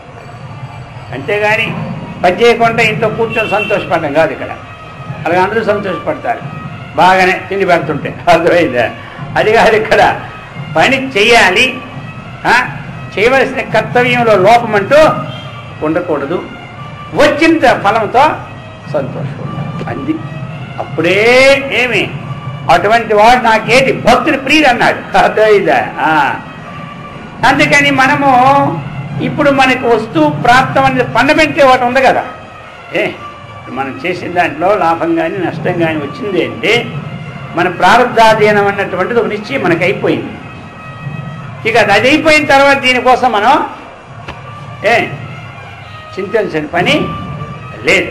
అది అందుచేత చెప్తున్నాడు సంతుష్ట సతతం యోగి. మనకి ఎందుకు అంటే ఇప్పుడు కొంత పని ఉంది, చేస్తూ ఉన్నాం. ఏదో అందాలు మెడలు కొట్టుకోవాలా, మిద్దెలు కొట్టుకు ఇల్లు బాగుండో అనుకుంటూ ఉంటుంటాం. ప్రయత్నం చేస్తూ ఉన్నాం కదా. మనం ప్రయత్నం చేయకుండా రాదు కదా. చేసినాము, 1 సంవత్సరం చేసాము, ఏదో ఇల్లు కడదాం అనుకున్నాము, అవలేదు. 2వ సంవత్సరం చేసినాము, అవలేదు. 3వ సంవత్సరం చేసినాము, అవలేదు. మరి ఇప్పుడు ఎక్కడ లోపం ఇది? అది మన ప్రారంభంలో ఎప్పుడు కావాలనేది నిశ్చయం అయి ఉంది. ఇప్పుడు కొంతమందికి 20 ఏళ్ళకి పెళ్ళి అయిపోతుంది, కొంతమందికి 30 ఏళ్ళైనా పెళ్ళి రాదు. ఇప్పుడు ఎవరిలో మీరు ప్రయత్నం చేయలేదా? ఇంటికాడ పిల్లల తల్లులు చేస్తూనే ఉన్నారు, కానీ ఆ టైము రావాలి. పెళ్లి కాలేదు, పెళ్లి చేయలేదు, మన దుఃఖంతో ఎన్నాళ్ళు ఉంటే ఏం లాభం? మరి ఇప్పుడు మన ప్రయత్నాలు జరుగుతున్నాయా లేదా? జరుగుతున్నాయి, టైం రావాలి. ఇవన్నీ ఆయుర్వివాహో విత్తంచ విద్యా నిధనమేవచ్చ గర్భస్థస్య జీవన ఫండమెంటల్ మనం నేర్చుకున్నాం కదా. గర్భంలో ఉన్నప్పుడే అయింది, ప్రయత్నం మాత్రం చేస్తూ ఉన్నాము, ఆ టైము రావాలి. ఇంక దాన్ని బట్టి మనము ఇక ఈ కార్యక్రమం కాలేజీ అనే దిగులతో ఉన్నాం అనుకోండి, 24 గంటలు ఏమైపోతే మనసు వీక్ అయిపోతుంది. దాని నుంచి ఇక అన్యమైనటువంటి ఉత్పత్తి అవుతుంటాయి. ఇక అక్కడ ఏదో అక్కడికి వెళ్ళాం, ఈ దేవుడిని చూసినాం, ఆ దేవుడిని చూసినాం, ఎన్ని దేవుళ్ళు మొక్కితే ఏమైందిలే, అక్కడికి వచ్చాం, రాహు పూజ చేసినాం, ఇక్కడికి వచ్చినాం, ఇది చేసినాం, ఇక ఇదే అయిపోయింది. అర్థమైందా? ఇక అక్కడి నుంచి ప్రారంభం పతనానికి. అందుకని అయ్యా నీ ప్రయత్నం ఖాళీ లేకుండా చెయ్యు, నువ్వు చక్కగా చెయ్యు, నువ్వు సంతోషంతో అలవాటు చేసుకో. ఎందుకంటే నీ మనస్సు ముందు నువ్వు ప్రశాంతంగా ఉన్నప్పుడే ఏ పని నేను చేయగలం. మన మనస్సు వీక్ అయిపోయి ఆందోళన పడిపోతే ఏ పని చేయగలం చెప్పండి? ఉన్నమైంది కూడా పోతుంది, రావాల్సిన ఆలోచనలు కూడా పోతాయి. అందుచేత సంతుష్టి ఏం లాభం? సంతుష్టుండి 3 జగముల పూజ్యుండు అన్నారు ఎవరు? వామనుడు. సంతోషికెప్పుడు జరుగు సుఖము సంత సంభున ముక్తి సతియు దొరకు అన్నాడు. అదైందా? ఆ సంతసం చేత ముక్తికాంత మన వరిస్తుంది అన్నమాట. అందుచేత అర్జున ఇక నువ్వు సంతోషంతో పని చేయి.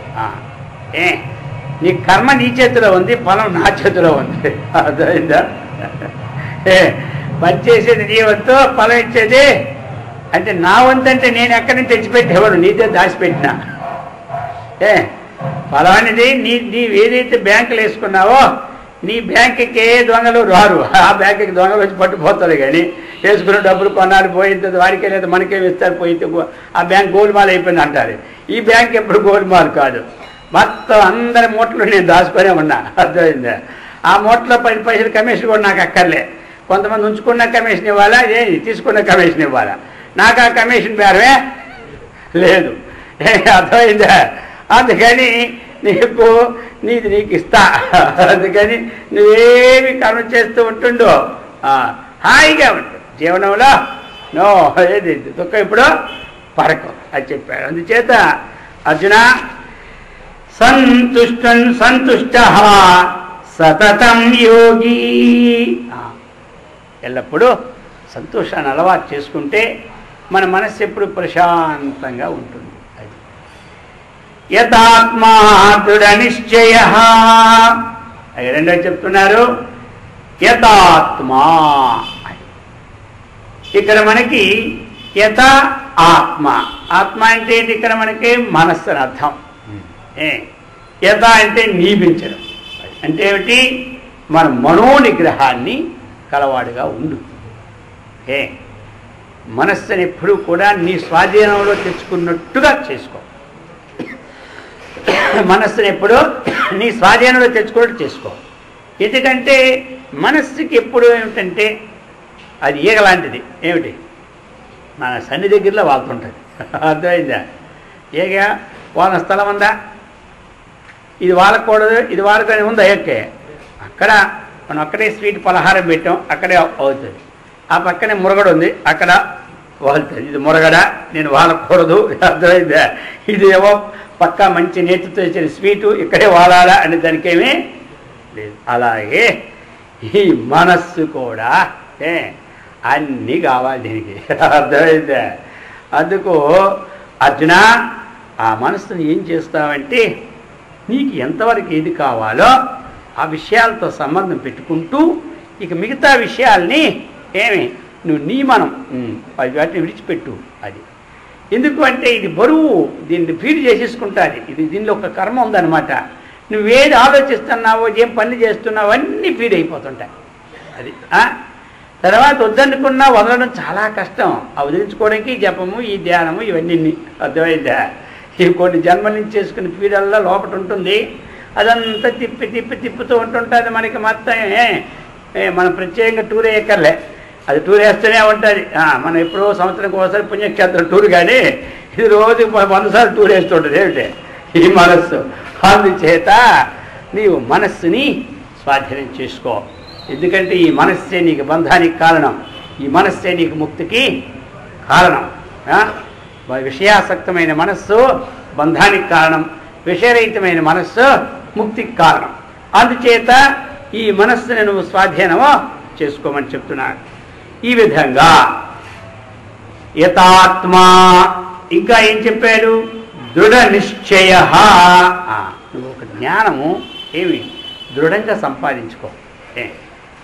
ఎందుకంటే ఏది తెలుసుకుంటున్నావో అందులో సందేహరహితంగా ముందు సంపాదించుకో. అర్థమైందా? నువ్వు తెలుసుకున్నప్పుడే సందేహంగా ఉంటే నీకు అది నిశ్చయమో కాలేదు. అది నిశ్చయం ఎప్పుడు కాలేదో ఇక నీకు చలనమే ఉంటుంది. కానీ నిశ్చయమే ఉంటేనే బుద్ధి అవుతుంది, చలనం ఉంటే మనస్సు అయిపోద్ది. అర్థమైందా? అందుచేత ఇక అసలు మెయిన్లోనే నిశ్చయం లేకపోతే ఇంకెలాగా దాన్ని అప్పుడు మనస్సు అని పేరు వచ్చేస్తుంది. అందుకని ఆ జ్ఞానము నీ విచారణ చేసినప్పుడు నీకు డౌట్స్ ఉన్నాయా, సందేహం ఉందా, లేకపోతే వేరే వ్యవహార విషయమా, ఆ వ్యవహార జ్ఞానమైనా సరే, ఆధ్యాత్మిక జ్ఞానమైనా సరే, దానిని ఒక విధమైనటువంటి చర్చనీయాంశాలు తీసుకొని అందులో ఒక నిశ్చయానికి రా. ఆ నిశ్చయం అన్నటువంటిది కూడా నువ్వు చేసిన నిశ్చయము అది సమ్మతంగా ఉండాలి, ఆమోదంగా ఉన్న నిశ్చయం చేసుకుంటుండు. నీ ఇష్టం వచ్చిన నిశ్చయాలు చేసి మనసుకి, ఇంద్రియాలకి, శరీరానికి పని మాత్రం పెట్టుకో. అర్థమైందా? అది చేత నిశ్చయాత్మికమైనటువంటిది మనం వేద విహితం ఉండాలి, శాస్త్ర విహితం ఉండాలి, అది మనకి పెద్దల అనుభూతి ఉండాలి. ఈ విధంగా అన్నీ చేసి ఆ నిశ్చయం తెచ్చుకో. అది కర్మజ్ఞానం అవని పర్వాలేదు, కర్మజ్ఞానమైనా ఒక నిశ్చయం రా. ఆధ్యాత్మిక జ్ఞానం నిశ్చయం కదా. వచ్చిన తర్వాత ఆ రూట్లో ఈ పనులు చేయడానికి ప్రయత్నం చేయి. అందుకని చెప్పారు దృఢ నిశ్చయ అది. తర్వాత ఒక ప్రయత్నం చేసే నిశ్చయం అంటే ఏంటి? ఇప్పుడు దృఢంగా ఉండాలి. మనం ఏదో ఒక మంచి కోసం ఒక పూజ ప్రారంభించాం. అర్థమైందా? ఒక మంచి అంటే ఏంటి? మనకి శాంతి ఉండాలి, ఇంటికి శాంతి ఉండాలని ఏదో ఇంట్లో దేవుడిని పెట్టుకున్నాం, ఏదో రామకృష్ణ అని అనుకుంటూ ఉన్నాం. ఇప్పుడు ఇది ఒక నిశ్చయం అయింది. మళ్ళీ నీ ఇంట్లో పూజ పెట్టుకున్న తర్వాత నీ పెట్టుకున్న 15 రోజుల్లో నీ ఇంటికి నష్టాలు కలిగి నీకేదో ఒక యాక్సిడెంట్ కష్టం వచ్చిందంటే ఇప్పుడు నువ్వేం చేస్తావో అందులో మార్గం నీకు పూజ పెట్టుకున్నంత వల్ల అవేవి రావు. అర్థమైందా? అవి నీకు వచ్చినాయంటే నీ పూర్వజన్మ నీ పాప ఫలమే. ఇందులో మార్పు మాత్రం తెచ్చుకోకు. ఎందుకంటే మొదటే నువ్వు అక్షరాభ్యాసంలోనే నువ్వు వాడు కాలు తీసినావంటే ఇక నీ జన్మ ఎన్ని జన్మలు ఎత్తాలో అర్థం అవదు. అందుకే నువ్వేం చేయాలి? అర్జున దృఢ నిశ్చయ. ఒక పని చేసావు అది చేసుకో. నువ్వు గురి దగ్గరికి వెళ్ళావు, ఓ మంత్రం తీసుకున్నావు, ఓ ఓ జపం చేస్తూ ఉన్నావు, నీకు వచ్చిన కష్టాలకి ఆ జపానికి కాదు సంబంధం. అర్థమైందా? నీకు రోగం వచ్చింది అనుకో, కొంత అంటాడు ఎందుకు వచ్చింది ఈ రోగం, నువ్వు జపం అక్కడ తీసుకున్నా కదా, ఆ జపం నీకు ఎంతమంది అలవాటు ఉందా, నీకు అందుకు వచ్చింది అంటాడు. అర్థమైందా? అందుకు వచ్చింది అంటే అందుకు